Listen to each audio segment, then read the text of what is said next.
આગામી તારીખ 26ના રોજ જિલ્લા પંચાયત, તાલુકા પંચાયત, નગરપાલિકા તેમજ મ્યુનિસિપલ કોર્પોરેશનના ઇલેક્શન જાહેર થયેલા છે. જે અનુસંધાને દાહોદ જિલ્લાને અડીને આવેલી જે ચેકપોસ્ટો છે એ ચેકપોસ્ટ પર સઘન ચેકિંગ ચાલી રહેલું છે.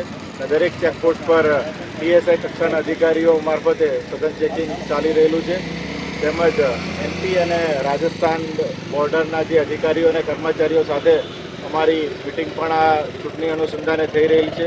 તેમજ દાહોદ જિલ્લાના જે નાસ્તા ફરતા આરોપીઓ તેમજ રાજસ્થાન MP જિલ્લાના જે નાસ્તા ફરતા આરોપીઓનું લિસ્ટ છે એ બોર્ડર મિટિંગ અંતર્ગત તેમને પણ સુપ્રત કરવામાં આવેલ છે.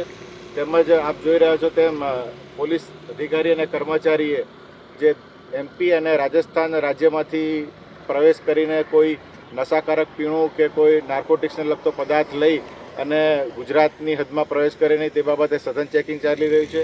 તેમજ આ જે ચેકપોસ્ટ છે એ ચેકપોસ્ટ પર CCTV અને નેત્રમના કેમેરાના માધ્યમથી સતત મોનિટરિંગ કરવામાં આવી રહેલું છે.